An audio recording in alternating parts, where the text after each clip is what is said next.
Baik, Assalamualaikum warahmatullahi wabarakatuh, teman-teman. Kita akan mulai, tinggal 1 menit lagi nanti biar materinya mempersiapkan PT dan juga bisa share screen ya. Baik, kita mulai kegiatan visiting lecture ini dengan membaca basmalah bersama seperti kebiasaan kita di kelas. Bismillahirrahmanirrahim. Kita berdoa. Raditu billahi rabba wa bil islami dina wa bi Muhammadin nabiyya wa rasulah rabbi zidni ilma warzuqni fahma. Amin. Sekilas saya perkenalkan pemateri yang akan diskusi, memberikan paparan, ya, insight, ilmu baru untuk kita semua, gitu ya. Beliau adalah Bapak, ya, Bapak Zaka Firma Aditya. Saat ini sedang bekerja sebagai peneliti ahli di Pusat Penelitian dan Pengkajian Perkara Mahkamah Konstitusi. Beliau juga merupakan penulis buku Hukum Tata Negara yang baru terbit di akhir 2021 kemarin. Sehingga teman-teman nanti jika ingin mendapatkan tanda tangan spesial, gitu ya, nanti bisa langsung pesan ke beliau, gitu ya. Nah, bukunya sudah ada di toko buku, Gramedia atau Gramas dan sebagainya seluruh Indonesia.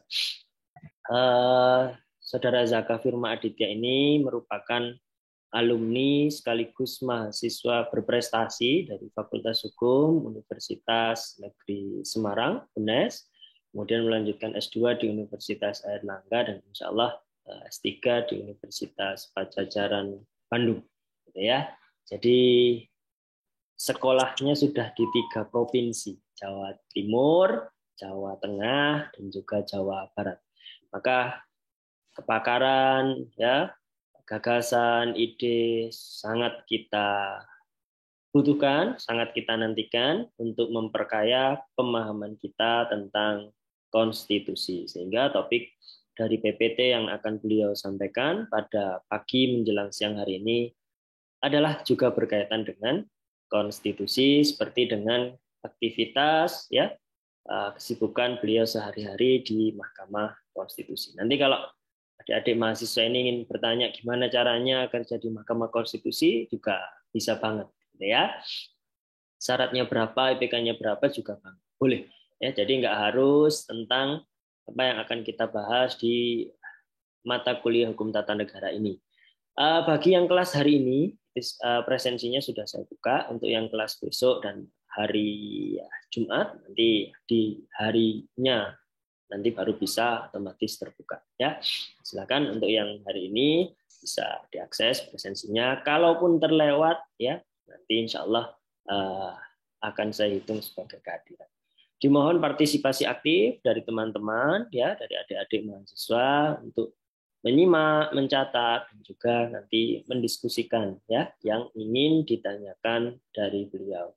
Insya Allah ini menjadi sekaligus kick off, ya, kick off pembuka akan adanya program visiting lecture selanjutnya. Jadi insya Allah nanti di beberapa topik yang mungkin saya perlu penguatan, gitu kan, karena TN ini cuma 3 SKS, tetapi materinya sangat komprehensif dan butuh pendalaman, sehingga saya rasa bagi adik-adik mahasiswa perlu mendapatkan paparan, perlu mendapatkan materi dari ahlinya langsung.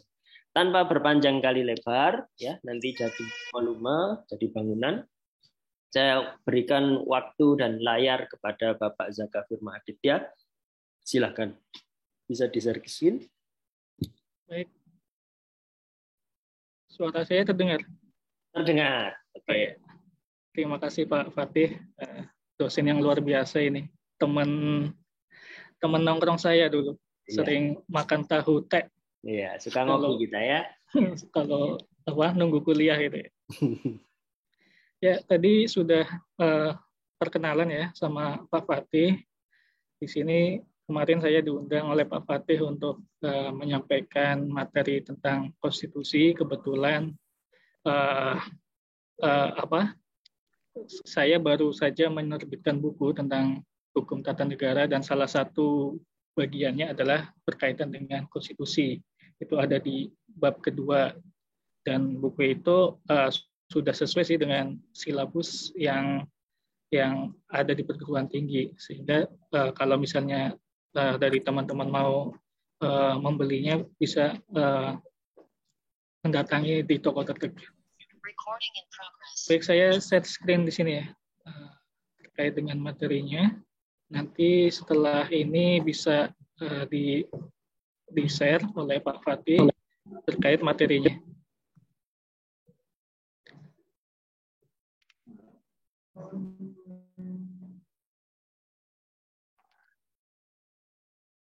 Nah, ini untuk materi hari ini. Hari ini karena bab konstitusi itu agak banyak ya.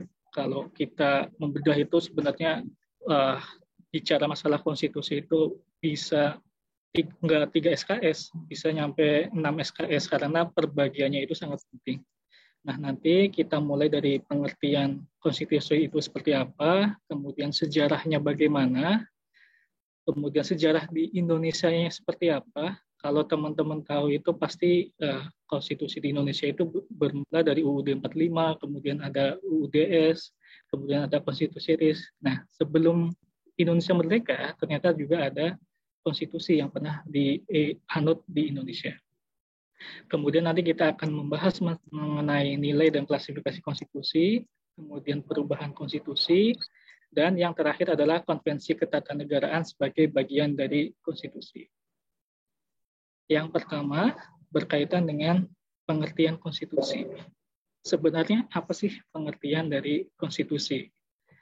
Seperti kita ketahui bersama bahwa Indonesia itu memiliki konstitusi bernama Undang-Undang Dasar Negara Republik Indonesia tahun 1945. Tetapi UUD 1945 itu berbeda dengan konstitusi. Nanti akan kita bahas di sini. Apa perbedaan antara konstitusi dengan Undang-Undang Dasar? Konstitusi atau biasa dikenal sebagai Undang-Undang Dasar sering diartikan sebagai dokumen yang berisi norma-norma hukum mengenai pernyataan bentuk negara, organisasi negara, dan pembagian kekuasaan. Kalau kita lihat secara bahasa, konstitusi itu berarti pembentukan. Tadi sudah saya sampaikan bahwa konstitusi itu sebagai dasar pembentukan dari adanya suatu negara. Indonesia ketika terbentuk juga didahului dengan pembentukan konstitusi oleh PPU-PKI sebelum diproklamasi tanggal 17 Agustus 1945. Dalam bahasa Perancis, konstitusi disebut constituer atau droit constitutionnel. Itu dalam arti luas. Kemudian dalam arti sempitnya disebut loi constitutionnelle. Dalam bahasa Latin disebut cum atau statuer. Bentuk tunggalnya constitution, artinya menetapkan secara bersama-sama. Kemudian bentuk jamaknya constitutiones atau segala sesuatu yang telah ditetapkan. Kemudian di bahasa Jermannya, konstitusi itu disebut dengan Verfassung atau Verfassungsletter. Sedangkan di bahasa Belandanya disebut Constitutie, Grondgeset atau Grondwet. Nah, ini nanti ada perbedaannya. Kenapa ada penyebutan-penyebutan seperti itu? Jadi untuk mahasiswa HTN atau mahasiswa hukum itu ini minimal kita itu harus bisa mempelajari yang namanya bahasa-bahasa selain bahasa Indonesia dan bahasa Inggris ya. Harus bahasa Latin, bahasa Perancis, Jerman, dan Belanda karena sumber-sumber utama atau bacaan-bacaan tentang hukum tata negara itu selalu berasal dari Perancis, Latin, Jerman, dan Belanda. Kemudian secara gramatikal, kalau kita lihat di Black's Law Dictionary, konstitusi itu merupakan hukum fundamental atau hukum organik dari suatu negara. Di dalamnya itu ada konsepsi atau karakter atau pembentukan organisasi, kemudian di dalamnya juga ada pembagian kekuasaan di antara organisasi-organisasi pemerintahan tersebut. Kemudian kalau kita lihat di Corpus Juris Secundum, ini salah satu kamus penting juga ketika kita mempelajari hukum. Konstitusi itu disebut sebagai original law atau hukum dasar, di mana di dalamnya ada pembentukan, kemudian pembagian kekuasaan di dalamnya, kemudian hubungan antara masyarakat dengan pemerintahan, semuanya diatur di sini. Kemudian kalau kita lihat di Kamus Besar Bahasa Indonesia, konstitusi itu berarti segala ketentuan dan aturan tentang ketatanegaraan. Dalam bahasa Indonesia tentu konstitusi itu disebut sebagai undang-undang dasar atau undang-undang dasar suatu negara. Nah, dari beberapa bahasa secara bahasa maupun secara gramatikal, pengertian konstitusi juga dijelaskan oleh beberapa ahli hukum, seperti misalnya Frederick Lassalle dalam bukunya Über Verfassungswesen, di mana dia menggambarkan bahwa konstitusi itu sebagai hubungan antara kekuasaan dengan masyarakat. Jadi konstitusi itu berisi hubungan di antara keduanya. Pemerintahnya harus ngapain, kewajibannya apa, haknya apa, kemudian masyarakat juga mempunyai kewajiban apa. Kemudian kalau kita lihat di pakar di Inggris, meskipun Inggris itu tidak mempunyai konstitusi secara tertulis. Nah, ini menariknya nanti di sini. Inggris itu tidak memiliki konstitusi secara tertulis. Nah, salah satu ahli di Inggris, James Bryce, itu mengatakan bahwa konstitusi itu berisi sekumpulan prinsip. Jadi ada sekumpulan prinsip di mana prinsip itu mengatur kekuasaan antar cabang kekuasaan. Kemudian kalau kita lihat C.F. Strong juga mengatakan bahwa konstitusi itu diibaratkan sebagai tubuh manusia. Jadi konstitusi itu ibarat sebagai tubuh manusia, sedangkan negara dan badan politik sebagai organnya. Jadi organ tubuh itu akan bekerja secara harmonis apabila tubuh dalam keadaan sehat. Artinya apa? Artinya sebuah negara akan sejahtera atau akan baik-baik saja apabila konstitusinya juga baik-baik saja. Seperti itu. Itu ibarat yang dikatakan oleh C.F. Strong.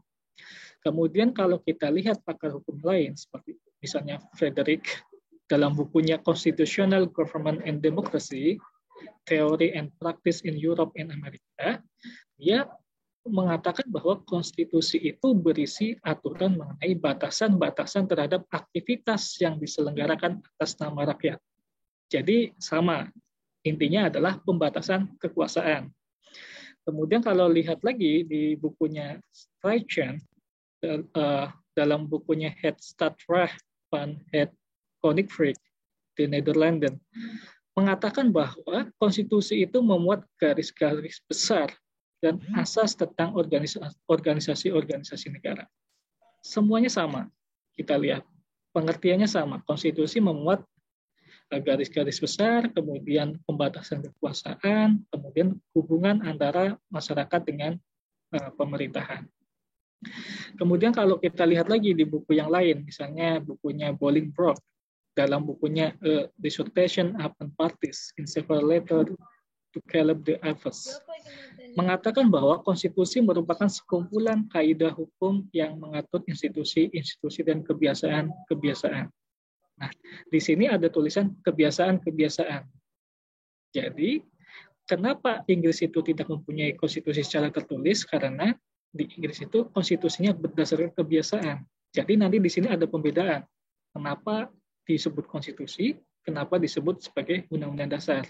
Nanti bisa kita perdalam sama-sama.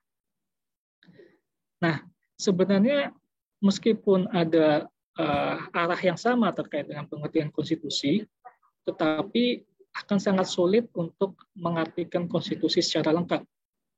Kalau misalnya nanti di dalam ujian itu disuruh Pak Fatih untuk apa itu konstitusi, nah kita tidak perlu menghafal satu persatu pengertian konstitusi dari para ahli, tetapi ada satu rujukan di mana kita bisa memaknai pengertian konstitusi secara komprehensif.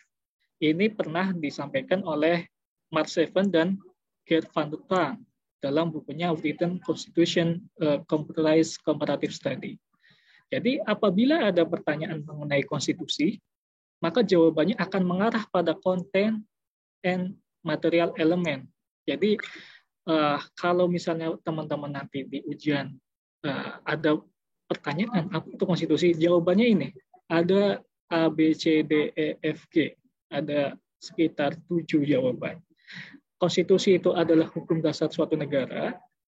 Konstitusi itu berisi kumpulan aturan dasar tentang prinsip-prinsip pembentukan organ negara. Konstitusi itu mengatur hak-hak dasar warga negara, kewajiban di antara masyarakat dengan pemerintah, kemudian hubungan di antara keduanya. Konstitusi itu mengatur mengenai pembatasan kekuasaan, konstitusi itu mengatur tentang ideologi, dan lain-lain. Nah, ini dia. Jadi kalau misalnya teman-teman nanti ada pertanyaan mengenai apa itu konstitusi, jawabannya ya ini. Jadi tidak perlu menghafal satu persatu dari pendapat para ahli. Nah, ini yang menjadi pertanyaan. Apakah konstitusi itu sama dengan undang-undang dasar? Kalau kita lihat di literatur, pasti kalau kita merujuk pada buku-buku Eropa kontinental, Inggris, Belanda, Jerman, dan lain-lain, pasti menyebutnya undang-undang dasar. Tetapi ketika kita merujuk pada buku-buku di common law system, pasti menyebutnya konstitusi. Nah, ternyata kenapa para pakar di Indonesia itu menyamakan konstitusi dengan undang-undang dasar, itu ternyata karena adanya kekhilafan. Nah, ini menarik. Karena adanya kekhilafan, menyamakan UUD dengan konstitusi itu dipengaruhi oleh paham kodifikasi yang menghendaki agar semua peraturan atau hukum itu dibuat secara tertulis. Nah, dengan maksud untuk mencapai apa? Mencapai yang namanya unifikasi hukum, kesederhanaan hukum, dan kepastian hukum. Selain itu, jika kita menelusuri secara legal historisnya, ternyata konstitusi disamakan dengan undang-undang dasar itu merupakan pemikiran dari Oliver Cromwell yang memandang undang-undang dasar itu sebagai instrument of government. Sehingga konstitusi sebagai hukum tertinggi negara harus dibuat secara tertulis untuk dijadikan sebagai pegangan. Nah, tadi di awal sudah kita cermati bersama bahwa pengertian konstitusi itu ada pengertian secara luas dengan ada pengertian yang secara sempit. Nah, pengertian secara luas itu, konstitusi itu ya undang-undang dasar plus kebiasaan-kebiasaan. Sedangkan pengertian konstitusi secara sempit itu hanya untuk menyebut undang-undang dasar atau konstitusi yang secara tertulis. Nah, kalau kita lihat di Prancis ini ternyata membedakan pengertian konstitusi. Ada droit constitutionnel, itu tadi untuk menyebut pengertian konstitusi itu sendiri. Kemudian ada loi constitutionnelle, atau identik dengan undang-undang dasar atau konstitusi tertulis. Nah, kalau di Belanda menggunakan istilah stadregeling untuk menyebut konstitusi, dan grondwet untuk menyebut sebagai undang-undang dasar. Nah, grondwet inilah yang kemudian diadopsi di Indonesia sebagai undang-undang dasar. Nanti kita akan bahas apakah grondwet itu pernah berlaku tidak sih di Indonesia selama masa penjajahan Belanda. Nah, nanti kita bahas di sini. Di beberapa negara Eropa kontinental, penggunaan istilah konstitusi itu dibedakan pengertiannya antara konstitusi tertulis dan konstitusi tidak tertulis. Konstitusi yang tertulis atau undang-undang dasar itu menggunakan istilah Grundgesetz di Jerman, kemudian Grondwet di Belanda, atau Loi Constitutionnelle di Prancis. Sementara itu, konstitusi atau the real konstitusi sesungguhnya atau dalam arti luas, itu identik dengan istilah Verfassung, Grundrecht, Constitue, atau droit constitutionnel, dan Grundrecht.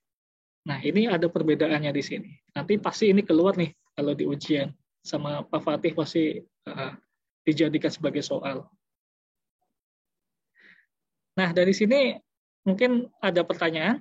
Kalau ada pertanyaan boleh raise hand, nggak apa-apa. Kita sambil diskusi saja. Monggo, kalau ada pertanyaan. Belum? Belum sepertinya. Oh, ya, masih belum. Puasa. Ya. Silakan ya teman-teman, kalau ada pertanyaan boleh raise hand ya. Digunakan fitur raise hand. Silakan Pak Zaka dilanjutkan ya, dulu. Itu tadi terkait dengan pengertian konstitusi. Jadi clear ya di sini. ternyata beda antara Undang-Undang Dasar dengan konstitusi. Konstitusi itu berarti Undang-Undang Dasar plus aturan tidak tertulis atau kebiasaan-kebiasaan, sedangkan Undang-Undang Dasar itu hanya konstitusi secara tertulis. Terus bagaimana sejarah konstitusi di era modern sekarang ini? Nah, konstitusi itu ternyata keberadaannya sudah setua dengan negara, keberadaan negara. Kenapa bisa dibilang begitu? Karena konstitusi itu menjadi dasar dari pembentukan suatu negara. Tadi sudah sempat saya bahas bahwa sebelum Indonesia terbentuk sudah dibahas mengenai rancangan Undang-Undang Dasar oleh BPUPKI. Nah, ketika kita menyelami atau mendalami sejarah di masa Yunani kuno, Aristoteles membedakan istilah politeia, konstitusi, dan nomoi atau undang-undang. Politeia ini lebih tinggi derajatnya dari nomoi sebab memiliki kekuasaan membentuk, sedangkan nomoi tidak ada. Sebab ia hanya merupakan apa? Merupakan materi yang harus dibentuk agar tidak bercerai-berai. Bagaimana istilah konstitusi di masa Yunani kuno? Istilah konstitusi pada masa Yunani kuno ini sangat erat dengan istilah ucapan Republica Constituere, yang kemudian melahirkan semboyan prinsip legibus solutus est, salus publica supreme lex, yang secara bahasa artinya hanya raja yang berhak menentukan struktur organisasi negara karena dialah satu-satunya pembuat undang-undang. Jadi pada masa Yunani kuno ini, perintah raja atau titah raja itu ya konstitusinya itu. Perintah raja adalah konstitusi. Perintah raja adalah hukum, dan ini akan berlanjut sampai dengan masa abad pertengahan. Nanti akan kita bahas. Kemudian C.F. Strong dalam bukunya A History of Modern Political Constitution menggambarkan bagaimana konstitusi pada masa Yunani. Keberadaan konstitusi itu ternyata di sana tidak hanya untuk kehidupan, melainkan juga agar kehidupan dapat berjalan dengan baik. Adapun tujuan tersebut terlaksana, masyarakat hanya harus patuh pada undang-undang atau konstitusi. Jadi masyarakat pada masa Yunani kuno itu harus patuh pada raja, karena raja itu sebagai konstitusinya. Kemudian bagaimana di masa Romawi? Di masa Romawi, konstitusi juga ada. Konstitusi digunakan untuk menyebut peraturan-peraturan eklesiastik yang berlaku di seluruh gereja ataupun beberapa peraturan di gereja-gereja tertentu. Oleh karena itu, pada masa Romawi kuno, kitab-kitab hukum Romawi dan kitab kanonik atau hukum gereja sering dianggap sebagai sumber rujukan atau referensi paling awal mengenai penggunaan kata konstitusi dalam sejarah. Nah, ini menariknya di sini. Jadi pada masa Romawi, kitab-kitab gereja itu digunakan sebagai konstitusi karena kitab-kitab gereja itu harus dipatuhi oleh semua masyarakat Romawi pada saat itu. Nah, hal ini membuktikan bahwa gagasan konstitusi dan konstitusionalisme pada masa Romawi sebenarnya sudah terlihat. Sayangnya gagasan tersebut hilang pasca kekalahan bangsa Romawi dan menjelang abad pertengahan. Jadi hukum Romawi ini ternyata juga memberi pengaruh dan berkontribusi pada perkembangan hukum di dunia. Pertama, hukum Romawi berpengaruh besar terhadap perkembangan hukum Eropa kontinental. Nanti ada cikal bakalnya lahirnya abad pertengahan. Kemudian kedua, bangsa Romawi sangat mencintai ketentraman dan kesatuan. Hal ini mempengaruhi obsesi masyarakat di abad pertengahan terhadap gagasan kesatuan politik. Jadi tadi di masa Yunani sudah ada konstitusi, kemudian di masa Romawi juga ada konstitusi, namun tidak secara tertulis. Nah, ini dia.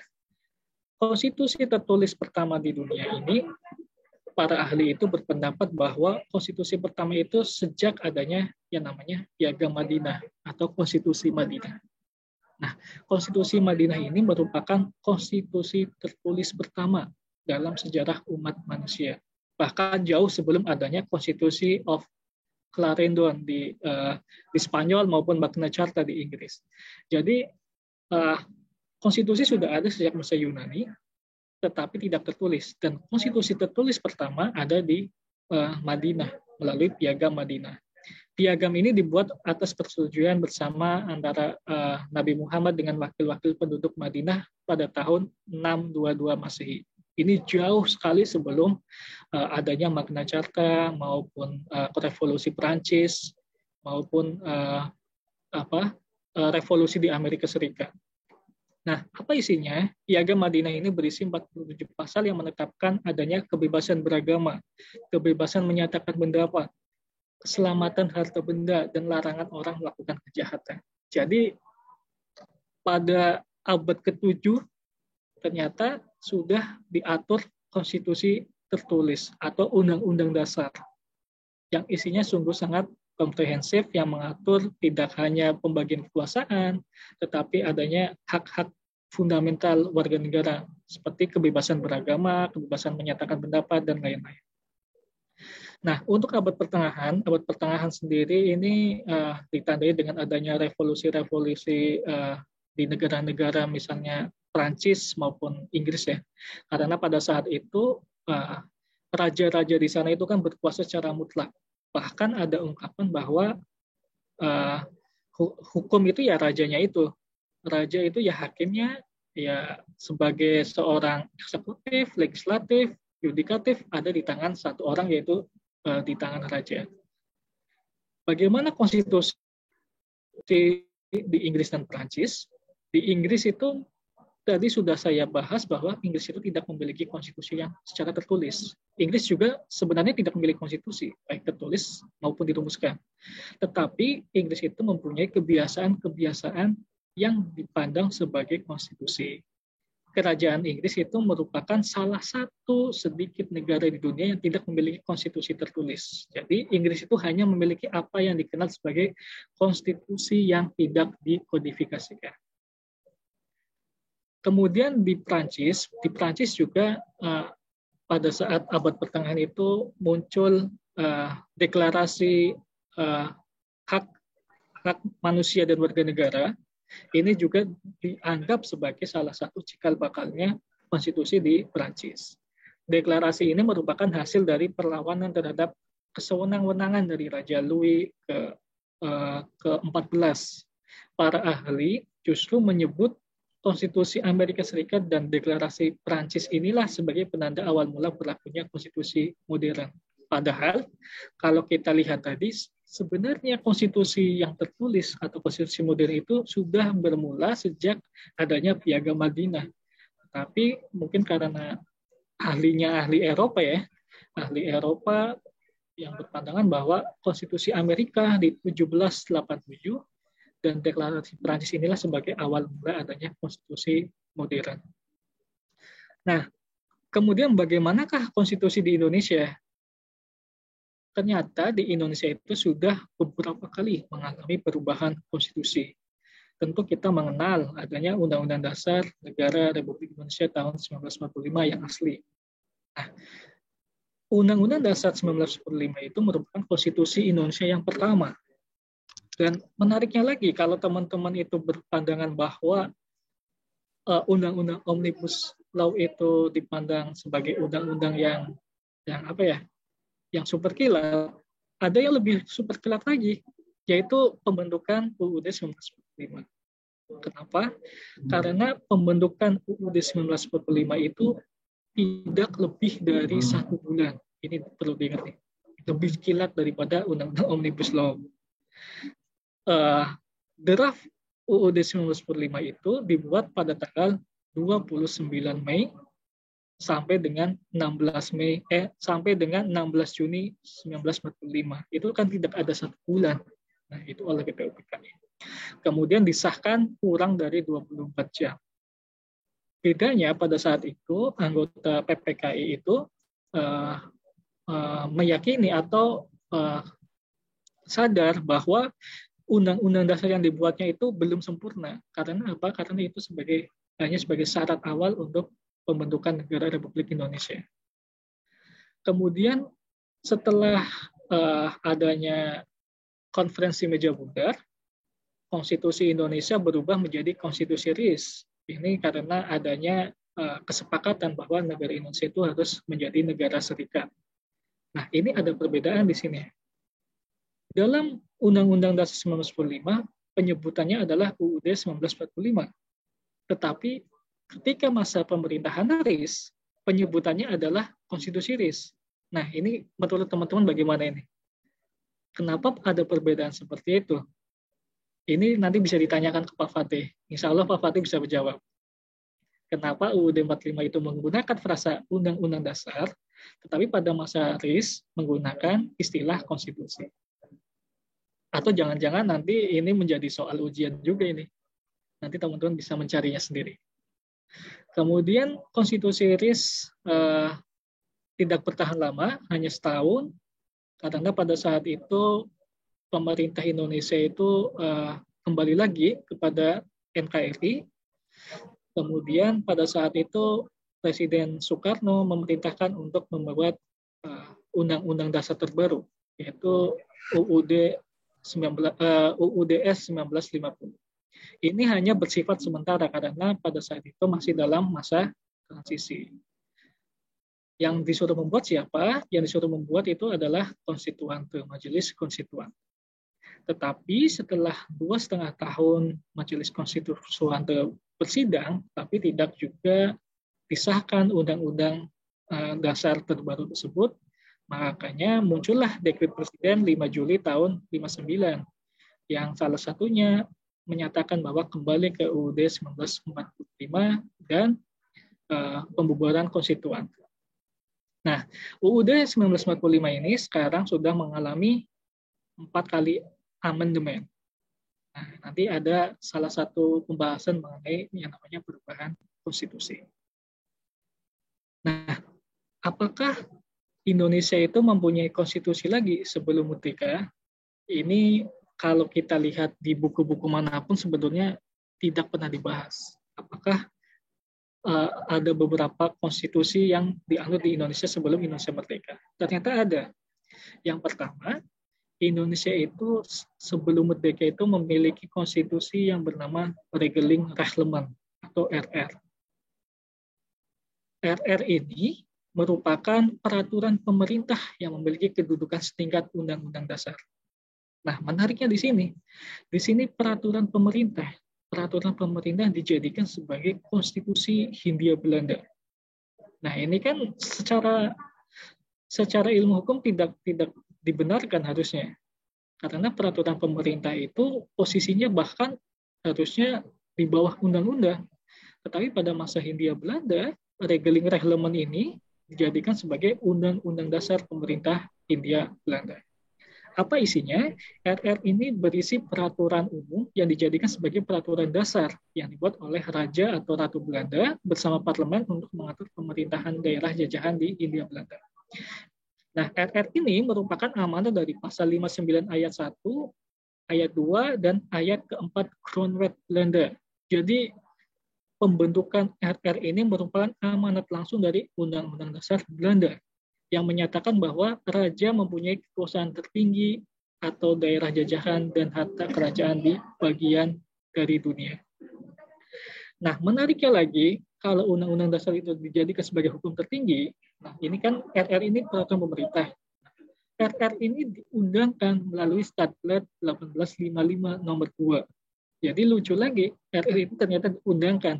Kalau diundangkan, kalau sekarang kita lihat di Undang-Undang Pembentukan Peraturan Perundang-undangan, semua peraturan yang diundangkan itu bisa digugat ke pengadilan.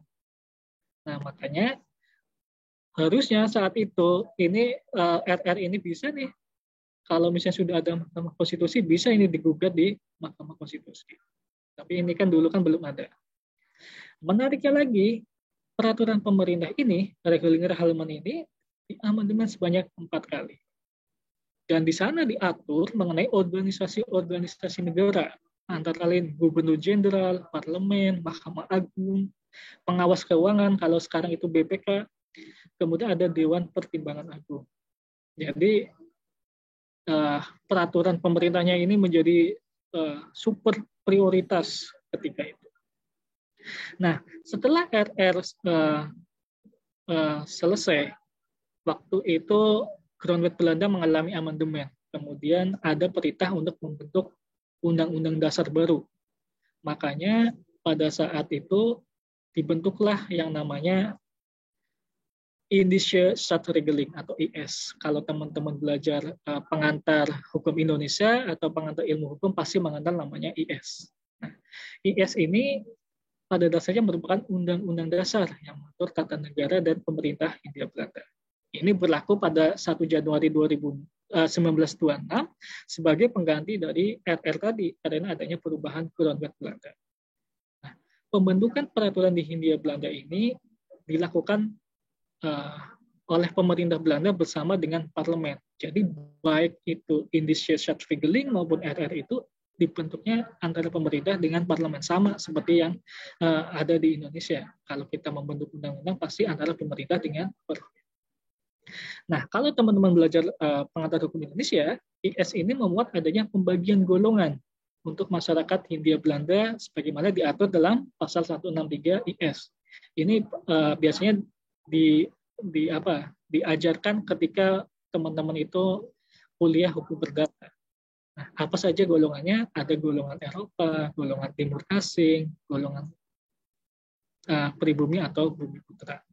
Nah, keberadaan IS ini sebagai peraturan dijadikan seolah-olah dijadikan sebagai konstitusi Hindia Belanda tetap dipertahankan pada masa pendudukan Jepang. Jadi pada masa pendudukan Jepang, meskipun Jepang itu menduduki wilayah Hindia Belanda, tetapi undang-undang dasarnya tetap memakai IS, bukan memakai konstitusi Jepang untuk diterapkan di Indonesia. Seperti itu. Jadi ini dua undang-undang dasar yang pernah dianut oleh pemerintah Hindia Belanda. Jadi kalau teman-teman nanti belajar menemukan kata pasal 163 IS, lah itu langsung merujuk ke undang-undang dasar pemerintah Hindia Belanda. Dari sini ada pertanyaan? Silakan. Silakan. Ada yang mau tanya? Ya, boleh, silakan. Silakan disebutkan nama dan NIM-nya. Silakan, Mas. Ya. Nama saya Rio, saya dari kelas F dengan NIM 296. Tadi disampaikan bahwa konstitusi secara luas bisa diartikan sebagai undang-undang dasar dan kebiasaan-kebiasaan masyarakat. Nah, kita tahu bahwa di Indonesia sendiri kebiasaan-kebiasaan masyarakat itu ada yang baik dan ada kebiasaan-kebiasaan masyarakat yang kurang baik dalam tanda kutip. Nah, apa sih batas-batas kebiasaan-kebiasaan yang masuk dalam konstitusi kita? Padahal kan ada konstitusi yang baik dan ada kebiasaan yang baik dan ada kebiasaan yang kurang baik. Nah, mana sih yang bisa dijadikan batas terhadap kebiasaan-kebiasaan tersebut yang bisa dimasukkan dalam konstitusi? Terima kasih. Ya, silakan langsung dijawab dulu. Ya. Kebiasaan baik. Betul sekali bahwa konstitusi dalam arti luas itu undang-undang dasar dan kebiasaan-kebiasaan. Kalau kita melihat di masa Yunani, kebiasaan-kebiasaan itu berupa kebiasaan-kebiasaan masyarakat, memang betul. Kebiasaan-kebiasaan baiknya itu kalau tidak melanggar prinsip atau norma-norma agama, norma-norma sosial, dan norma-norma kemasyarakatan yang lain.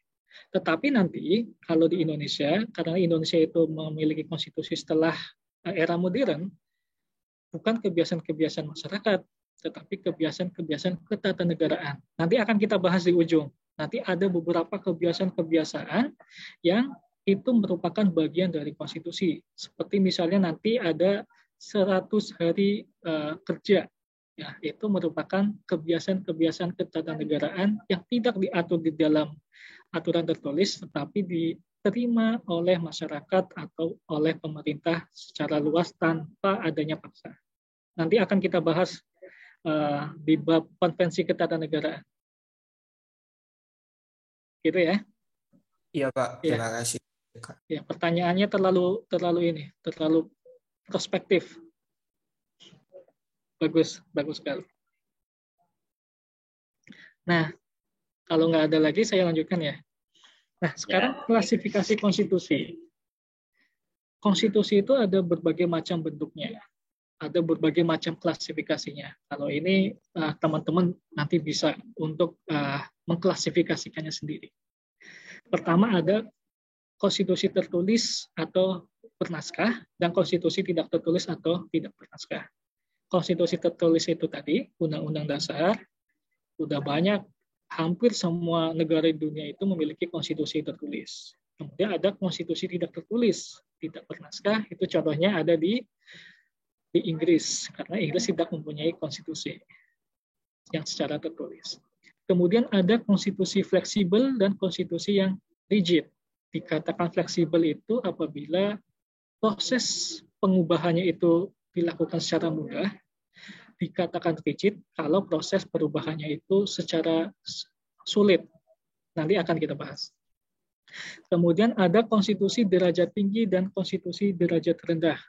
Konstitusi derajat tinggi itu biasanya ada di negara-negara federal, karena negara federal itu mempunyai negara-negara bagian, di mana negara-negara bagian itu memiliki konstitusi-konstitusi sendiri. Nah, misalnya konstitusi Amerika itu memiliki derajat tinggi. Kemudian ada juga konstitusi derajat rendah. Konstitusi derajat rendah itu konstitusi yang dimiliki oleh negara-negara bagian, karena ada hukum yang lebih tinggi daripada konstitusi. Kemudian ada konstitusi serikat atau konstitusi kesatuan. Ini kalau kita lihat di bentuk negaranya. Kemudian konstitusi republik dan konstitusi kerajaan. Republik contohnya Indonesia, konstitusi kerajaan contohnya Arab Saudi, Uni Emirat Arab, Brunei Darussalam, Thailand, dan negara-negara kerajaan yang lainnya. Kemudian ada konstitusi presidensial dan konstitusi parlemen. Ini pembedaannya mudah. Tetapi sekarang kita coba. Undang-undang dasar itu termasuk dalam klasifikasi yang mana? Ternyata kalau kita lihat klasifikasi 1, 2, 3, 4, 5, 6 ini, Indonesia itu yang pertama klasifikasi konstitusi yang tertulis. Ini sangat jelas karena kita mempunyai UUD 1945 yang ditulis dalam sebuah kitab UUD 1945. Kalau UUD 1945 setelah amandemen itu kita sebutnya sebagai kitab, karena UUD yang asli pun kan tetap melekat. Di samping ada amandemen. Kemudian UUD 45 itu merupakan konstitusi berderajat tinggi, sebab merupakan hukum tertinggi dalam hierarki peraturan perundang-undangan di Indonesia. Jadi semua undang-undang, semua hukum itu tidak boleh bertentangan dengan UUD 1945. Kalau ada undang-undang bertentangan dengan UUD 1945, diujinya kemana? Ada yang bisa jawab? Mahkamah Konstitusi. Ada yang bisa jawab? Kemana? Ayo, Mahkamah Konstitusi. Oh iya, betul. Dikasih hadiah sama Pak Zaka. Coba. Ya, nanti saya kasih hadiah. Siapa tadi yang jawab? Siapa tadi yang jawab Mahkamah Konstitusi?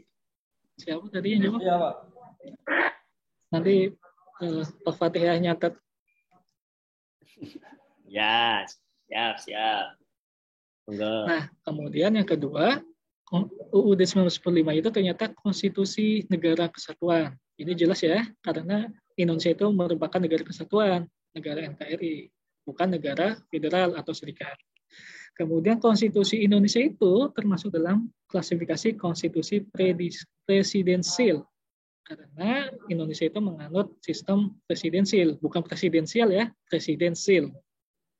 Kemudian konstitusi Indonesia itu merupakan konstitusi yang bersifat rigid, sebab untuk dapat mengubahnya itu diperlukan cara-cara yang khusus dan istimewa sebagaimana diatur dalam pasal 37 UUD 1945. Nah, ini konstitusi Indonesia itu bersifat rigid, jadi tidak mudah untuk mengubahnya. Jadi kalau misalnya ada wacana di luar itu yang mengatakan presiden 3 periode kayak gitu, itu tidak mudah untuk dilaksanakan. Karena untuk melaksanakan kayak wacana itu diperlukan cara-cara khusus untuk mengubah konstitusi. Misalnya harus diusulkan oleh minimal sepertiga anggota parlemen. Kemudian sidangnya harus minimal dihadiri oleh 2/3 anggota parlemen. Disahkan minimal 50+1 dari anggota parlemen. Jadi wacana-wacana yang berkembang di masyarakat ya udah biarin sebagai wacana saja. Toh akan sulit untuk mengaplikasikannya sepanjang UUD 1945 itu belum diamandemen. Dan untuk melakukan amandemen itu sangat susah. Karena wacana amandemen kelima pun itu sudah diwacanakan sejak tahun 2008. Sampai sekarang belum kesampaian adanya amandemen kelima. Apalagi untuk mengamandemen bahwa presiden itu boleh 3 periode. Itu akan sungguh sangat mustahil, kata Pak Fatih itu mustahil. Baik, selanjutnya itu klasifikasi konstitusi. Nanti ini bisa saja ini keluar di ujian juga. Hati-hati. Nah, ini nilai konstitusi. Kalau kita lihat di bukunya Karl Loewenstein, dalam bukunya Reflection on the Value of Constitution in Our Revolutionary Age, membagi nilai konstitusi itu ke dalam 3 kategori. Yang pertama itu bersifat normatif, artinya konstitusi itu diterima segenap rakyat dari suatu negara secara mutlak. Jadi ketentuan-ketentuan konstitusi itu dijadikan sebagai pedoman dan pegangan mutlak bagi kehidupan berbangsa dan bernegara. Nah, mungkin ada yang bisa menjawab, salah satu pasal yang bersifat normatif di UUD 1945 kita apa? Salah satu aja. Monggo silahkan kalau ada yang bisa jawab. Yang bisa jawab? Pasal yang bersifat normatif Di UUD 1945. Nggak bisa ini. Puasa semua kayaknya, Pak Zaka. Jadi pasal yang bersifat normatif itu tadi harus dilaksanakan. Misalnya pasal 1 ayat 3, negara Indonesia adalah negara hukum. Itu kan secara normatif kan harus dilaksanakan. Jadi sifatnya sifat penuh itu. Jadi hampir semua pasal dari pasal 1 sampai pasal 37 itu bersifat normatif. Nah, selain normatif ada juga pasal yang bersifat semantik atau konstitusi itu hanya sebatas legalitas penguasa untuk mengatur, tetapi dalam ini dibekukan demi kepentingan penguasa dan kepentingan pemegang kekuasaan yang sebenarnya. Semantik, jadi hanya sebagai otoritas atau legalitas saja. Kira-kira UUD 45 itu bersifat semantik atau enggak? Jadi UUD itu sebagai pegangan saja, tapi tidak dilaksanakan. Apakah seperti itu atau enggak? Enggak, Pak. Enggak. Jadi enggak ya, enggak semantik ya? Ya, emang jawabannya enggak semantik. Jadi salah satu contoh konstitusi yang semantik itu, contohnya konstitusi di Jerman pada saat dipimpin oleh Kanselir Weimar. Jadi pada saat itu konstitusinya itu bersifat demokratik, tetapi sebenarnya pemerintahannya tidak bersifat demokratik. Seperti itu. Kemudian nominal. Dianggap memiliki nominal jika konstitusi tersebut menurut hukum berlaku, tetapi tidak dilaksanakan sebagaimana mestinya, yaitu tidak memiliki kenyataan yang sempurna. Ada yang bisa mencontohkan pasal yang bersifat nominal dalam UUD 1945? Monggo jawab aja, kalau yang bisa. Nominal itu ada angkanya. Ada 1, 2 gitu. Ada yang tahu? Pasal berapa? Di pasal berapa? Jadi pasalnya itu berlaku, tetapi tidak untuk semua wilayah. Atau pasalnya berlaku, tapi tidak bisa digunakan oleh semua warga negara. Kalau di dalam buku saya itu banyak tuh pasal yang bersifat nominal. Ada yang bisa? Misalnya susah kayaknya. Satu mungkin. Apa, Mbak? Gimana? Pasal 2 ayat 1. Pasal 2 ayat 1. Pasal 2 ayat 1 masih normatif. Pasal 2 ayat 1 sampai 3. Pasal 2 ayat 1 sampai 3 masih normatif juga. Pasal 7. Pasal 7 masih normatif juga. Jadi tebak-tebakan. Wis dijawab saja, Pak. Ya, nggak apa-apa. Contohnya. Jadi salah satu contoh pasal yang bersifat normatif itu pasal 23 ayat 1 misalnya. Presiden itu punya kewenangan untuk membentuk perpu. Itu kan nominal itu.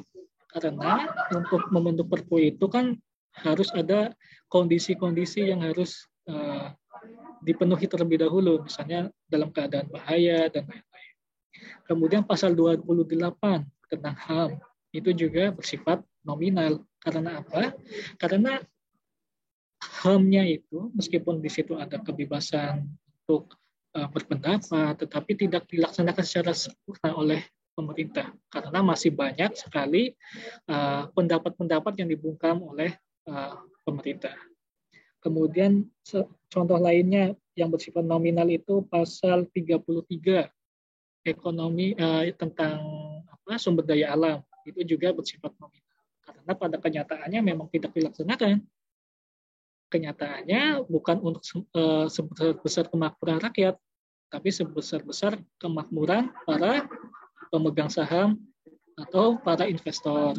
Itu bersifat nominal. Ada banyak pasal-pasal yang bersifat nominal, tapi lebih banyaknya itu di pasal 28. Nah, ini dia. Sekarang tentang amandemen konstitusi. Amandemen konstitusi itu merupakan salah satu perubahan. Kalau undang-undang itu pasti ada revisi, konstitusi pun bisa. Kalau misalnya tidak sesuai dengan perkembangan zaman, ya apa boleh buat, harus diamandemen.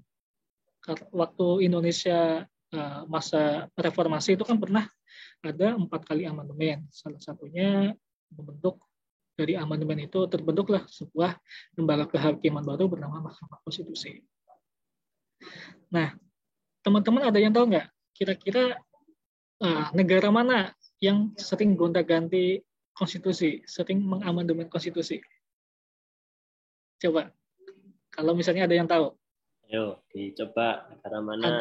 Ada satu negara yang selama dari tahun berapa ya? 60 tahun itu sudah puluhan kali merubah konstitusi. Bahkan tahun terakhir itu tahun 2019 konstitusinya diubah. Coba, ada yang tahu nggak? Amerika. Bukan. Dekat sama kita kok negaranya. Di wilayah Asia Tenggara. Thailand. Nah, betul sekali.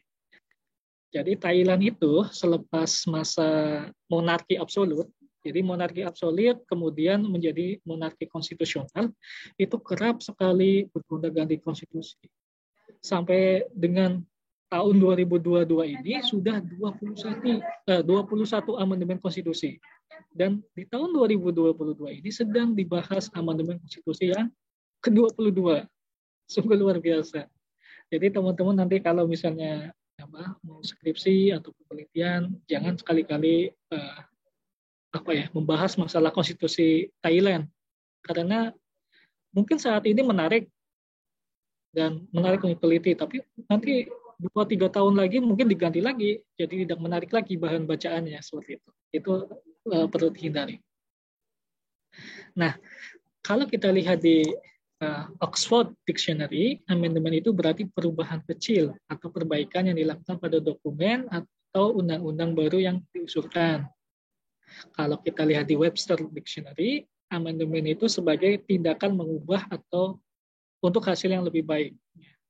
Jadi nanti teman-teman kalau misalnya ada pengertian yang susah ya, kalau dalam kuliah ataupun penulisan skripsi atau tugas, itu harus mengacunya pada ini ya, pada Oxford Dictionary, Webster Dictionary, atau Black's Law Dictionary. Jadi jangan ke Wikipedia, tapi harus menggunakan sumber resmi di kamus-kamus hukum. Nah, kemudian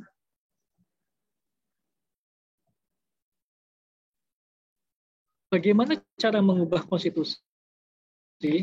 Ini ada 2 pendapat yang harus teman-teman pegang. Yang pertama itu pendapatnya K.C. Ware, kemudian yang kedua pendapatnya J.F. Strong. Kalau kita lihat pendapatnya K.C. Ware, amandemen konstitusi itu yang pertama melalui cara some primary force, atau karena adanya kekuatan-kekuatan tertentu. Misalnya karena adanya krisis ekonomi, krisis hukum, krisis sosial. Salah satu contohnya UUD 1945, ketika adanya krisis sosial tahun 1998, kemudian mendorong untuk adanya reformasi dan amandemen konstitusi. Kemudian konstitusi dari UUD 1945 ke konstitusi RIS itu juga karena adanya kekuatan-kekuatan yang berasal dari luar, misalnya karena adanya konferensi meja bunga. Kemudian yang kedua, perubahan konstitusi itu melalui formal amandemen. Ini formal amandemen itu dengan dibentuknya suatu badan khusus untuk merancang atau mengamandemen konstitusi. Dulu kita mempunyai yang namanya BPUPKI, kemudian kita juga mempunyai lembaga namanya Majelis Konstituante. Kalau sekarang melalui MPR. MPR itu yang berwenang untuk membahas, mengubah konstitusi. Kemudian yang ketiga itu melalui judicial interpretation atau melalui putusan pengadilan. Dalam hal ini tentunya adalah putusan Mahkamah Konstitusi. Misalnya ketika menafsirkan suatu pasal tertentu dalam Undang-Undang Dasar, kemudian ditafsirkan secara berbeda, kemudian itu bisa menjadi salah satu dari adanya amandemen konstitusi. Yang keempat, menurut pendapatnya Ware, itu adalah usage and convention atau kebiasaan-kebiasaan. Kebiasaan-kebiasaan ini juga merupakan salah satu dari adanya amandemen konstitusi. Nah, kemudian kalau kita baca di punyanya Strong itu menitik beratkan pada amandemen konstitusi itu oleh badan yang bernama Badan Legislatif. Nah, memang benar pembentukan konstitusi itu atau perubahan konstitusi itu diberikan kewenangan kepada yang namanya lembaga legislatif. Dan untuk mengubahnya pun seharusnya itu melalui prosedur yang formal. Kalau di Indonesia itu diatur di dalam pasal 37 ayat 1, 2, 3, 4 UUD 1945. Jadi di situ itu adalah aturan formalnya, aturan ketika untuk merubah konstitusi. Jadi tadi kembali lagi kewacana 3 periode itu tidak bisa hanya diwacanakan oleh lembaga survei saja, tapi harus diwacanakan oleh anggota yang ada di MPR DPR, minimal sepertiga dari anggota MPR DPR mengusulkan adanya perubahan konstitusi. Minimal sepertiga. Dan nanti disetujui minimal 50% plus 1. Jadi memang prosedurnya itu sangat rigid sekali, tidak segampang wacana yang ada di media. Nah, ini dia yang tadi pernah ditanyakan tentang konvensi ketatanegaraan. Jadi di awal itu sudah kita bahas bahwa konstitusi itu terdiri dari 2 bentuk, konstitusi tertulis dan tidak tertulis. Konstitusi tidak tertulis itu ya ini kebiasaan. Nah, menurut AVDC, hukum tata negara itu terdiri dari 2 bagian inti, yakni hukum konstitusi atau kita sebut constitutional law dan konvensi ketatanegaraan atau convention of the constitution.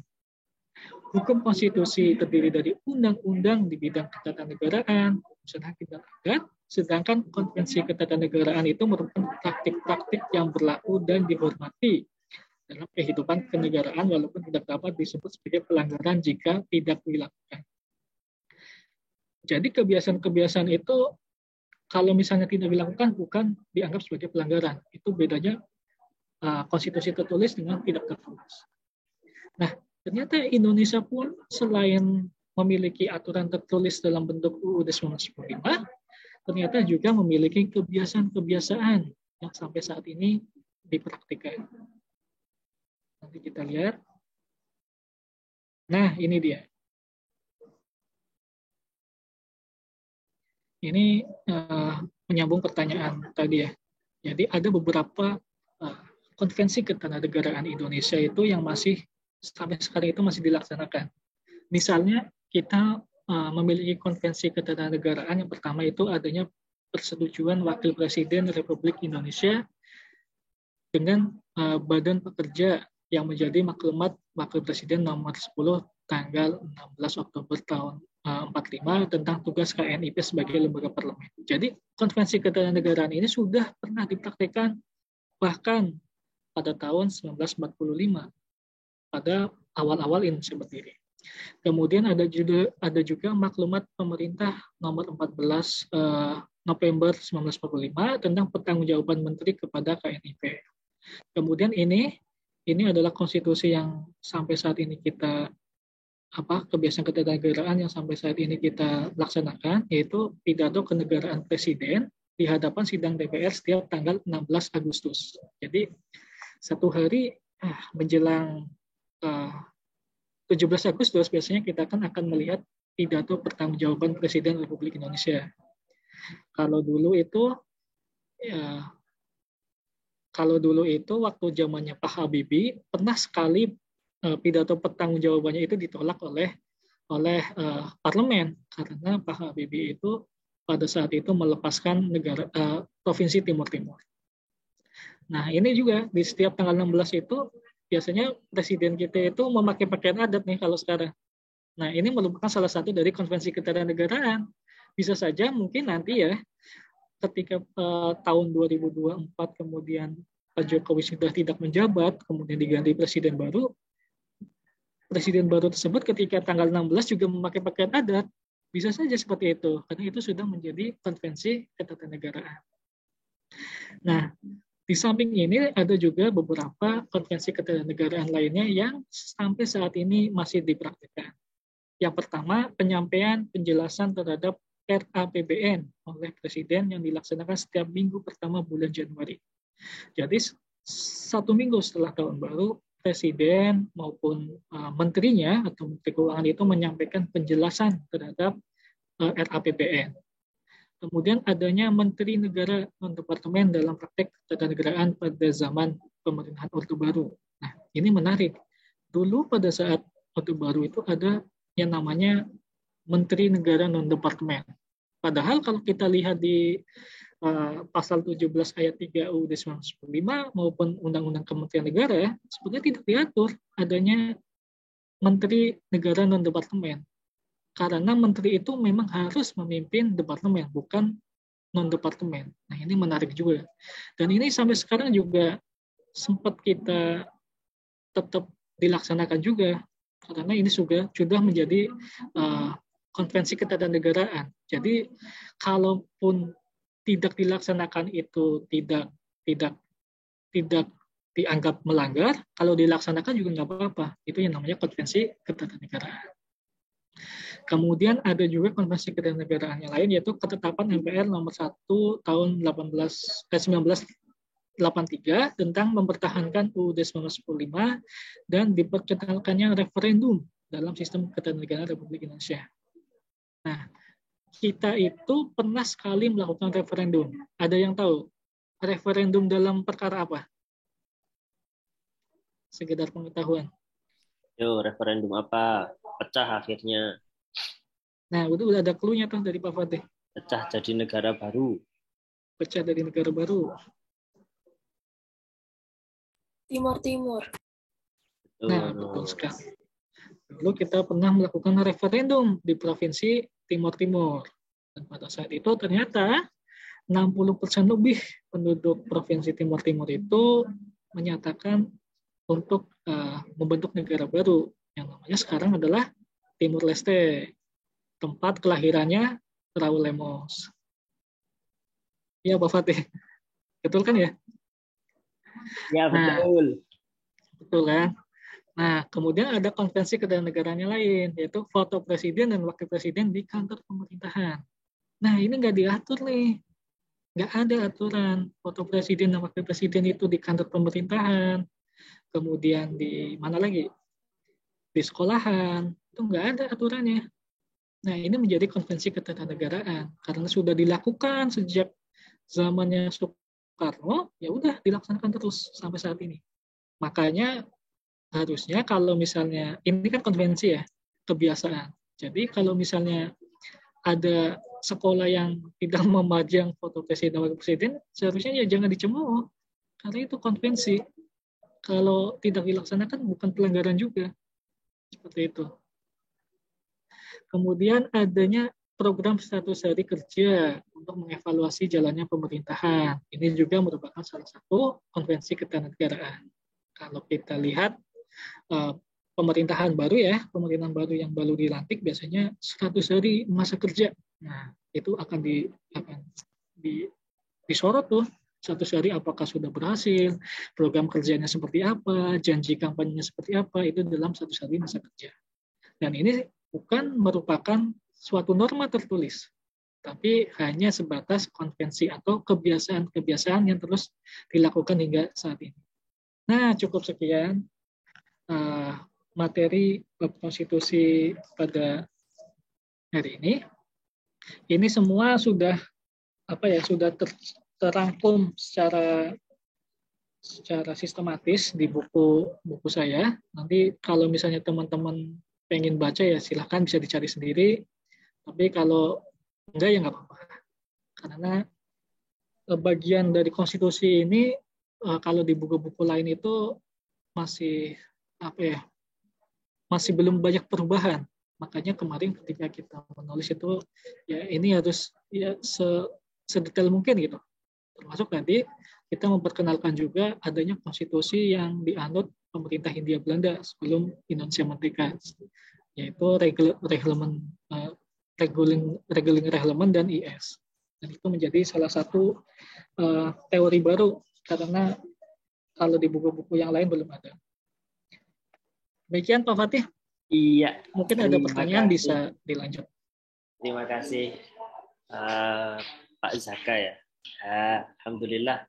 Jadi ilmunya nambah, materinya nambah, terutama yang terkait IS, RR, kemudian ada pasal normatif dan pasal nominal, gitu ya. Terus kemudian kita tahu bahwa ada Thailand yang amandemennya sudah 25 kali, gitu ya, hampir seusianya Pak Zaka ya. Alhamdulillah. Materinya sudah selesai, menarik, dan ya memang kalau ahlinya konstitusi langsung kan enak gitu kan. Dan betul bukunya Pak Zaka dan kawan-kawan tentang hukum tata negara, terutama di bagian subtopik tentang konstitusi itu sudah cukup komprehensif dibandingkan saya punya 2 buku Pak Zaka tentang hukum tata negara. Satunya punyanya Prof. Nikmatul Huda dan satunya punyanya Prof. Sri Sumantri gitu ya. Keduanya masih belum ada update versi revisinya. Jadi dinamika terkait konstitusi gitu ya, terkait bahasan-bahasan misalkan hak asasi manusia gitu ya, belum semenarik dan seupdate dari bukunya Pak Zaka yang memang baru rilis di akhir tahun 2021. Jadi menurut saya sangat komprehensif dan sangat enak dibacanya gitu. Baik.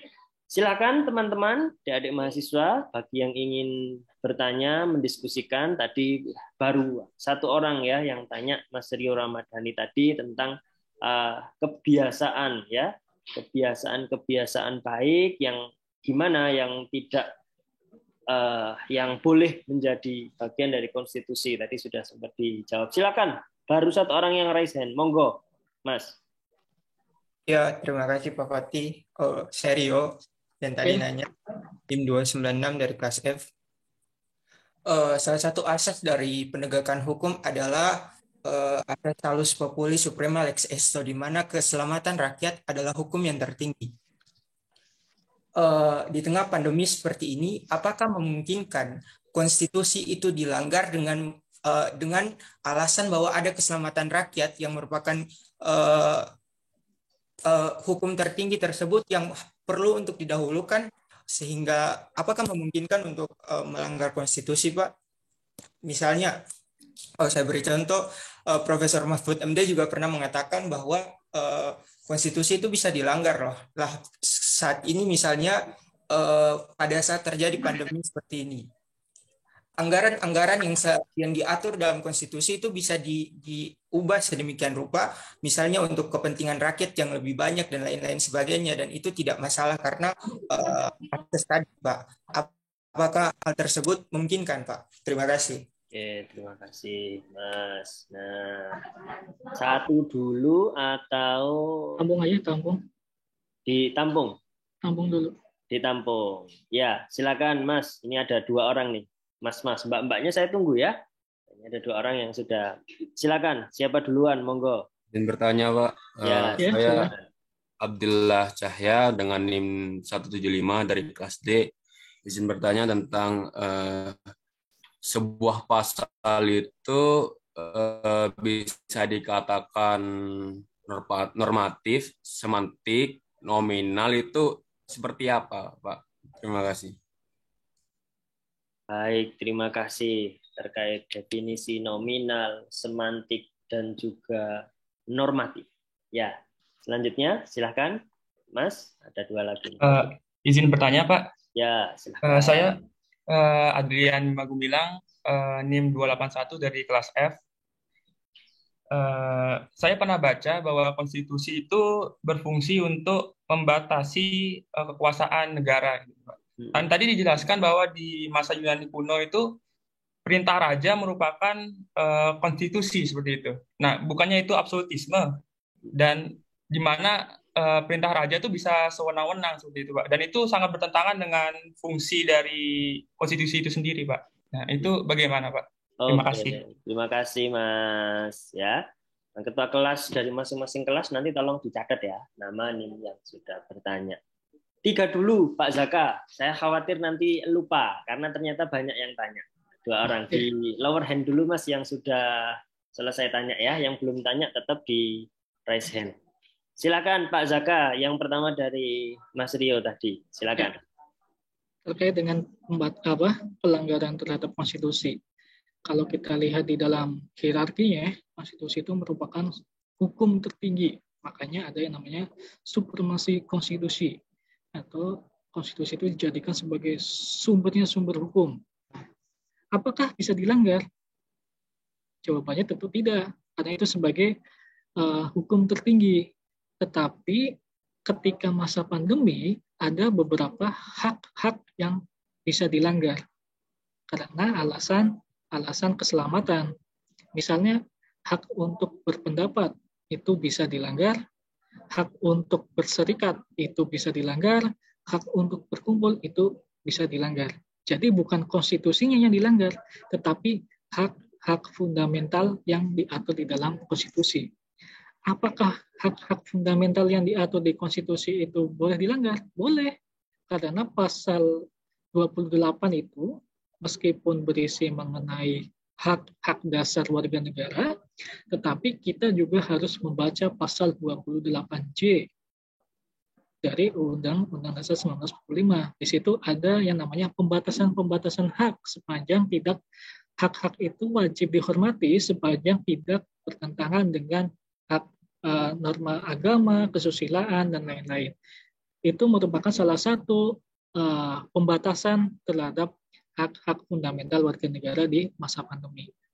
Jadi misalnya ketika ada teman-teman yang akan menyuarakan pendapat melalui demonstrasi, pasti akan beranggapan bahwa ini kan hak untuk menyatakan pendapat, hak untuk berkumpul. Tetapi di masa pandemi itu hak-hak tersebut boleh dibatasi karena ada pasal 28J ayat kedua.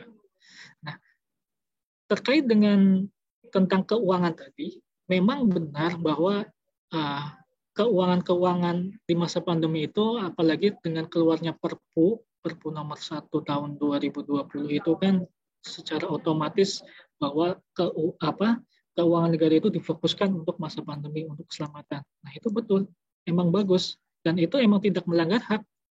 Karena itu dalam kondisi keadaan darurat. Tadi kan sudah saya bahas di pasal 23 ayat 1 itu, Presiden itu memiliki kewenangan untuk membentuk peraturan pemerintah pengganti undang-undang. Kalau negara dalam keadaan bahaya. Dan itu bukan sebagai salah satu pelanggaran konstitusi. Nah, yang dimaksud pelanggaran konstitusi itu ketika kita menyalahi apa yang diatur dalam konstitusi.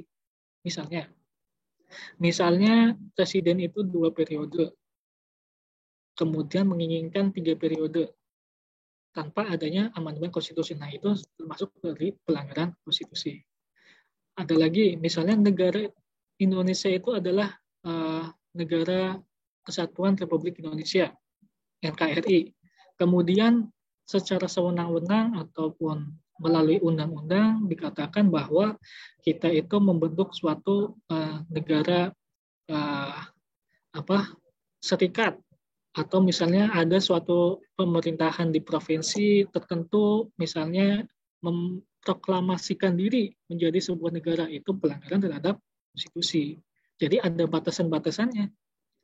Batasan apakah itu melanggar konstitusi ataukah itu melanggar hak fundamental warga negara.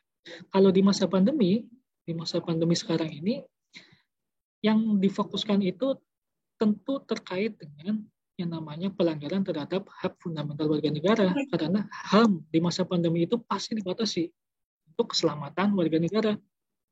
Hak untuk berkumpul, hak untuk berserikat, hak untuk menyatakan pendapat, semuanya dibatasi. Dan itu secara legal formal itu ada aturannya, bahkan aturannya itu ada di dalam konstitusi itu sendiri. Ya tadi pasal 28J ayat kedua. Jadi seperti itu. Kemudian tadi yang terkait dengan bagaimana atau apa dan kapan pasal-pasal di dalam konstitusi itu dipandang sebagai normatif, semantik, atau nominal. Ketika pasal di dalam UUD 1945 itu dipandang sebagai pasal yang bersifat normatif, jika pasal tersebut diterima segenap rakyat dari suatu negara secara mutlak. Misalnya tadi, pasal 1 ayat 3, negara Indonesia adalah negara hukum. Semua warga negara itu menerimanya sebagai suatu pasal yang mutlak. Tidak ada satupun warga negara yang mengingkari bahwa negara Indonesia adalah negara hukum. Itu merupakan salah satu contoh dari pasal yang bersifat normatif. Nah, dikatakan pasal yang bersifat nominal jika memiliki menurut hukum itu berlaku, tetapi tidak dilaksanakan sebagaimana mestinya. Jadi tidak penuh dilaksanakan. Misalnya tadi sudah saya contohkan tentang HAM di pasal 28, hak untuk berserikat. Meskipun secara hukum itu berlaku bahwa kita boleh untuk berserikat, tetapi tidak dilaksanakan sebagaimana mestinya karena di situ itu ada pembatasan-pembatasan di dalamnya. Jadi misalnya hak untuk berkumpul boleh dibatasi di masa pandemi untuk keselamatan warga negara. Kemudian hak untuk berpendapat boleh dibatasi di masa pandemi karena untuk tidak menyebarkan hoax dan kegelisahan di masyarakat. Itu kan boleh seperti itu. Itu bila mana kita akan menelisik mana yang bersifat normatif dan mana yang bersifat nominal. Nanti teman-teman bisa tuh menelisiknya sendiri dari pasal 1 sampai pasal 37. Mana yang bersifat normatif, mana yang bersifat nominal. Contoh lagi pasal yang bersifat normatif yang mutlak dilaksanakan, misalnya tentang lambang negara. Lambang negara Indonesia ya Garuda Pancasila, kemudian bendera negara yang merah putih, kemudian bahasa negara, bahasa Indonesia itu kan mutlak dilaksanakan. Tidak ada satupun warga negara yang mengingkarinya, makanya itu bersifat. Kalau nominal tadi pasal 28 itu paling banyak, dari 28A sampai 28J itu merupakan pasal yang bersifat nominal. Kemudian ada lagi pasal yang bersifat nominal itu pasal berapa lagi ya? Pasal tadi 23 ayat 1 tentang pembentukan Perpu itu bersifat nominal juga. Kemudian pasal 233 ayat 1 sampai ayat 4 itu juga bersifat nominal. Karena meskipun sumber daya alam itu digunakan untuk sebesar-besar kemampuan rakyat, tetapi pada kenyataannya tidak demikian. Makanya itu bersifat nominal. Pertanyaan yang terakhir tadi apa Pak Fatih?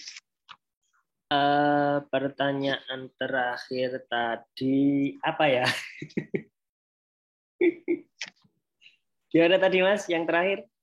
Saya kok juga lupa ya. Saya ulang Pak ya. Iya. Ya. Jadi fungsi konstitusi itu kan. Oh iya paham. Ya. Yang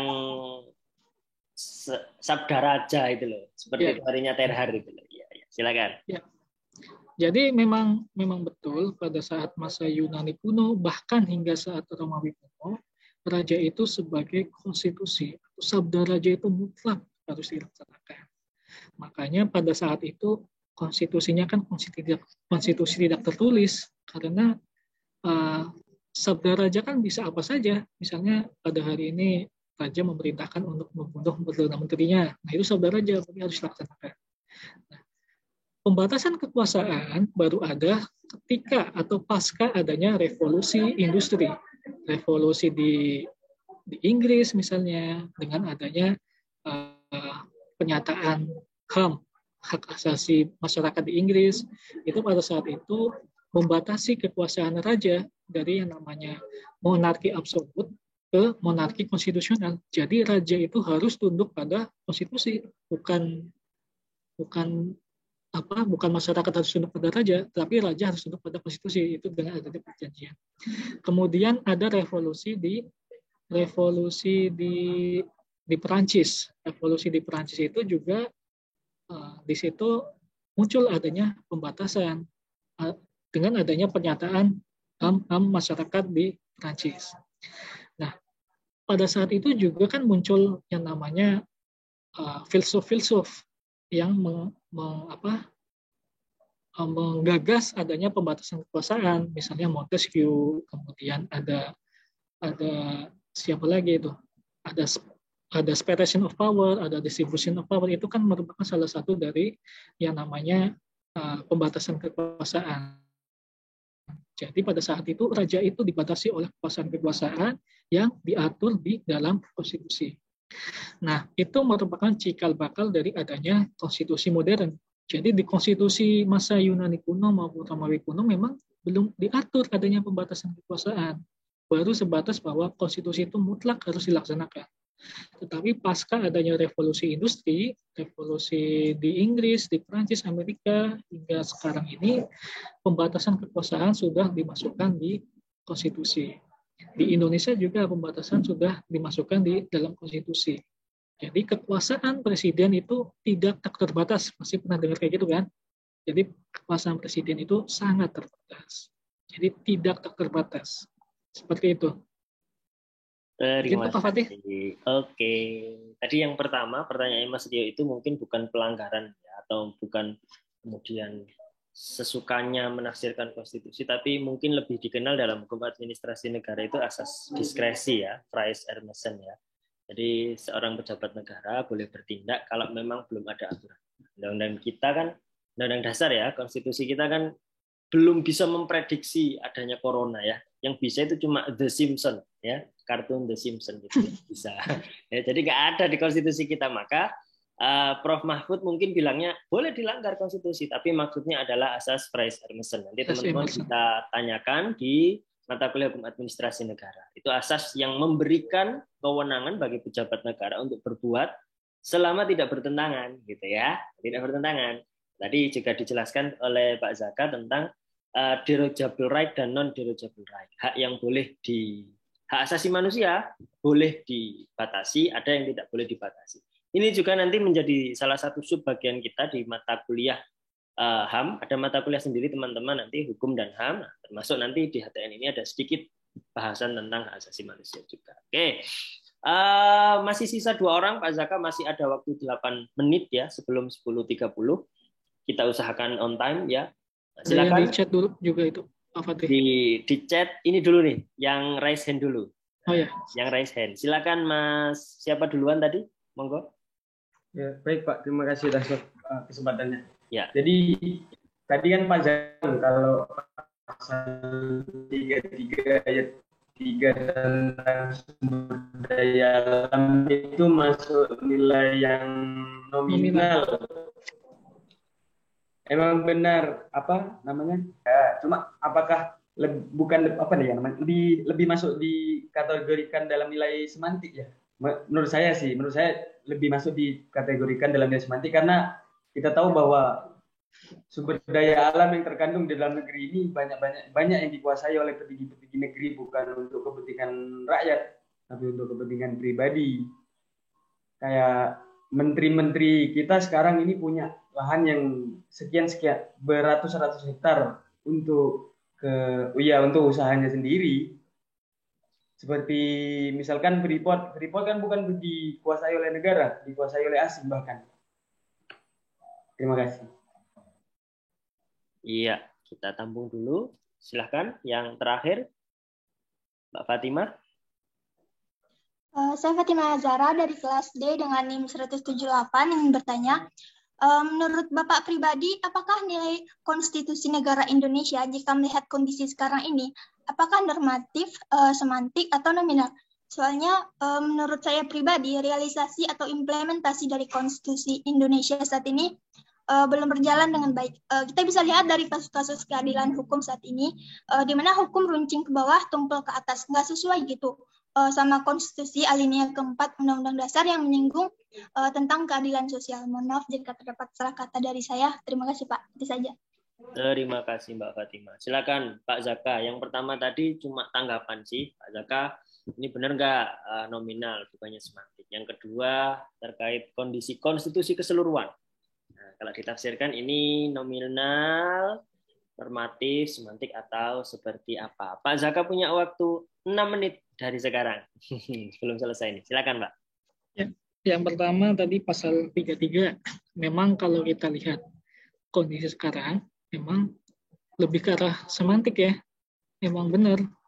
Karena memang banyak sekali sumber daya alam itu dikuasai tidak oleh negara, tapi para investor. Bahkan kalau kita lihat hajat-hajat yang menguasai hidup orang banyak, misalnya PLN, misalnya pom bensin, apalagi itu kan dikuasai bukan oleh negara, tapi oleh para investor. Minyak goreng yang paling penting, Pak. Minyak goreng. Minyak goreng ya betul.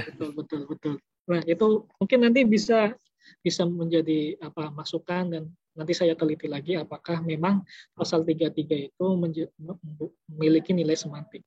Karena di beberapa literatur memang masih menyebutkannya itu bersifat nominal, tapi tidak menutup kemungkinan nanti ke depannya menjadi semantik, karena kan konstitusi itu berkembang sesuai dengan perkembangan zaman. Kemudian yang kedua, secara keseluruhan konstitusi kita itu menurut pendapat saya masih bersifat normatif, karena banyak sekali pasal-pasal yang masih dilaksanakan dengan sepenuh hati, meskipun kalau melihat kondisi sekarang itu banyak juga kondisi-kondisi yang tidak ideal. Tetapi dalam tataran kacamata saya atau kacamata hukum tata negara masih bersifat normatif, karena sistem ketatanegaraan yang ada di Indonesia itu masih sesuai dengan Undang-Undang Dasar, baik itu pembagian kekuasaan, kemudian kewenangan-kewenangan yang dimiliki oleh para menteri-menterinya, kewenangan yang dimiliki oleh para lembaga negara itu masih berdasarkan apa yang diatur di Undang-Undang Dasar. Tetapi ini tetap tidak menutup kemungkinan nanti mungkin ke depannya bisa menjadi semantik. Karena tadi saya bilang, konstitusi itu selalu mengikuti perkembangan zaman. Apa yang diatur sekarang ini boleh jadi nanti 2-3 tahun lagi tidak sesuai dengan perkembangan zaman. Kita sudah pernah mengalaminya ya, dari UUD 1945, kemudian ke Konstitusi RIS, kemudian ke UUD S 1950, balik lagi ke UUD 1945.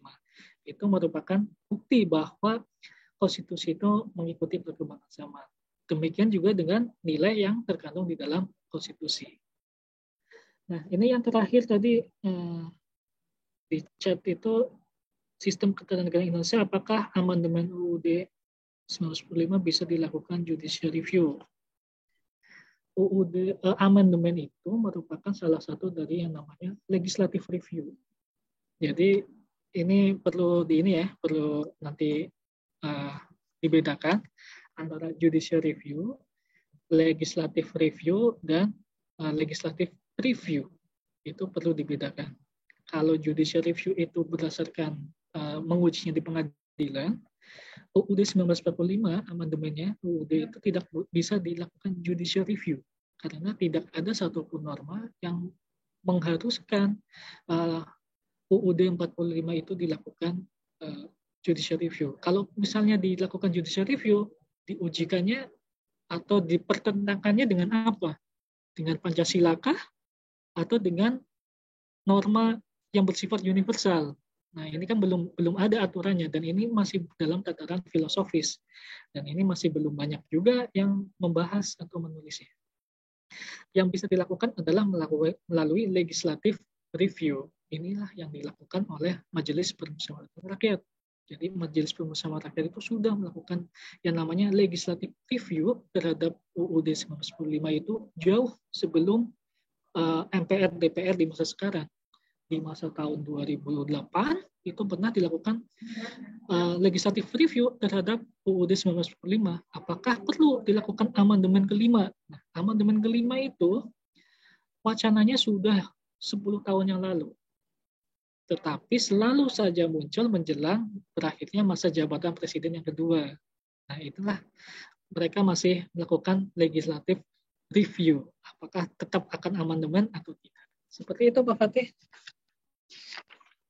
Ya, terima kasih. Jawabannya sudah mantap, top markotop. Baik, terima kasih juga kehadirannya teman-teman. Ya, terima kasih Pak Zaka. Kita doakan semoga Pak Zaka sehat, keluarganya Amin. sehat, rezekinya barokah, gitu ya.